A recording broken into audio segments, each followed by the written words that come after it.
સીમાડા BRTS road પર tempo અગનગોળો બન્યો. અડધો કલાક વાહનોના પૈડા થંભી જતા ટ્રાફિક જામના દ્રશ્યો સર્જાયા. બીઆરટીએસ બસો પણ અટવાઈ હતી. સુરત શહેરના સીમાડા વિસ્તારમાં આજે એક ભયાનક દુર્ઘટના ઘટના રહી ગઈ. સીમાડા બીઆરટીએસ રોડ પર આવેલા બાપા સીતારામ ચોક નજીકથી રહેલો એક છોટા હાથી ટેમ્પો ચાલુ રાહે અચાનક સળગી ઉઠ્યો.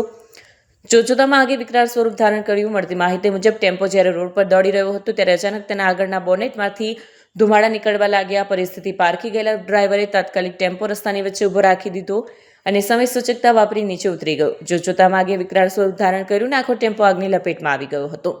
આગ બરાબર બીઆરટીએસ રેલિંગ પાસે લાગી હોવાની સુરક્ષાના કારણોસર બીઆરટીએસ બસોને થંભાવી દેવામાં આવી. મુખ્ય માર્ગ પર આગની ઘટનાને કારણે અડધા કલાકથી વધુ સમય સુધી વાહન વ્યવહાર ખોરવાયો અને વાહનોની લાંબી કતારો લાગી. ગણતરીની મિનિટોમાં આગ પર કાબુ મેળવી લીધો. ઘટનાની જાણ થતાં જ ફાયર વિભાગનો કાફલો ઘટનાસ્થળે પહોંચ્યો અને પાણીનો મારો ચલાવી આગને કાબૂમાં લીધી. જોકે આગ એટલી ભીષણ હતી કે ટેમ્પોનો આગળનો ભાગ બળીને સંપૂર્ણ ખાખ થઈ ગયો.